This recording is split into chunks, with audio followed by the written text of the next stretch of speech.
Pour plus de vidéos d'informations, abonnez-vous sur la chaîne YouTube de Thiaroye Info TV. Appuyez sur la cloche pour avoir des notifications. Aujourd'hui, nous avons fait la séance de clôture et l'exposition finale accompagnée d'une journée sur l'entrepreneuriat qui était prévue dans le cadre de notre projet Origine Thiaroye Sansan, qu'on fait ensemble avec notre partenaire Colpi d'Afrique de l'Ouest. C'est un projet Origine qui a comme finalité informer sur la réalité de la migration par des voies pas sûres et former surtout dans le domaine digital mais aussi dans la transformation des produits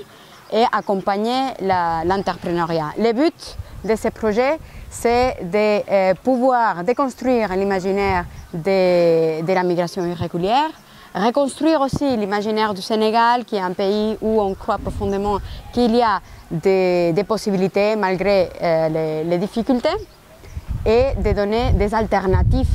à ces voyages et de pouvoir former et accompagner les gens afin de pouvoir développer leur activité au pays et de pouvoir trouver son épanouissement économique, social et personnel. Donc nous, on ne veut pas que les gens, on va pas dire aux gens de ne pas voyager, mais ce qu'on veut, c'est que les gens puissent avoir des alternatives,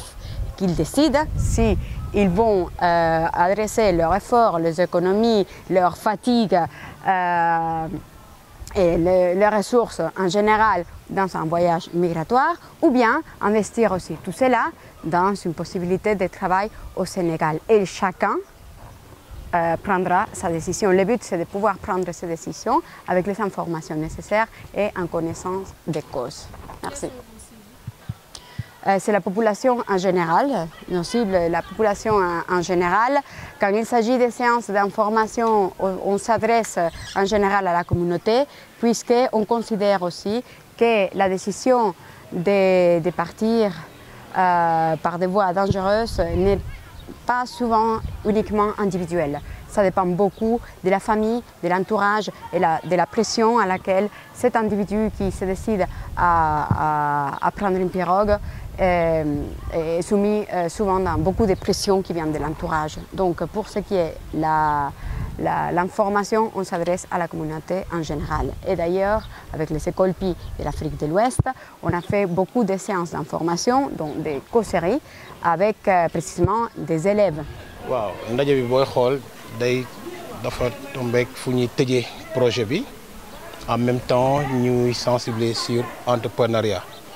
Donc moom moo tax nga gis ci biir prestation yi élèves yi ñëw wane li nga xam ne moom la ñuy en tout cas comprendre ci projet bi, am ay consultants aussi yu ñëw wéccoo seen xalaat ak assistance bi, particulièrement femmes yi nga xam ne dañuy entreprendre te nga xam ne ci projet bi amoon nañ ci wàll. Voilà, donc projet bi buñ ciy revenir c'est juste dañuy def suñu wàll ci phénomène bi nga xam ne am na tey, maanaam jeunes yi di jël gaal yi di mbëkk mi daal di jël mbëkk mi. Donc depuis bi mooy suñu ñaareelu pàcc, parce que daaw projet bi ñu ngi woon travailler ak waa AICID, ren ñu ngi liggéey ak benn mairie bu ne fële ci Espagne, Tarragone. Ñu ngi ciy ànd ak suñu partenaire Open Arms, en tout cas ñu ngi ciy liggéey depuis boobu ba léegi. Donc loolu nag il faut tamit ñu xamal leen ni terewuñu nit mu voyager, mais nañu voyager ci anam yu wóor. Xam nañ ni métti na, xam nañ ni c'est pas évident, mais am nañ gëm-gëm ni nit boo nekkee sa réew nga am pas-pas, am yéene xar sa tànk tubéy war nga ci mën a génn. Donc loolu mooy sababu projet bi, di sensibiliser suñu demee ci population yi, on donne la bonne information, parce que souvent li ñuy jàppee Europe du loolu. Donc yoo tax moo tax bu njëkk pàcc bu njëkk dañ naan informer,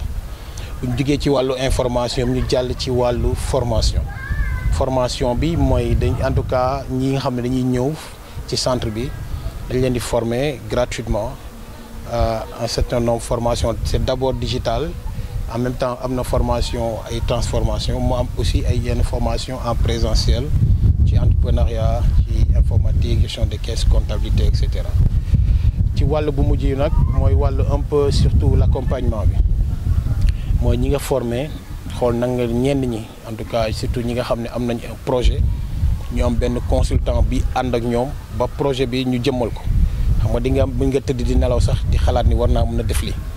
mais boo amul ñu lay si peut-être encadré xëy na doo ko mës a def. di wax ni ci projet bi dafa jublu woon ci li nga xamante ni mooy yee nit ñi xamal leen li nga xamante ni moom mooy risque yu ñuy jël ci mbirum immigration irrégulière ñii di jël gaal gi di mbëkk ji di jëmale Espagne wala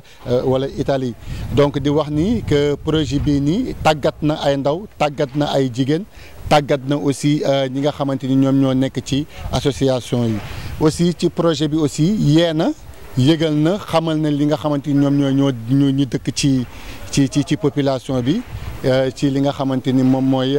projet immigration bi ba tax na wax naa ni li jëm ci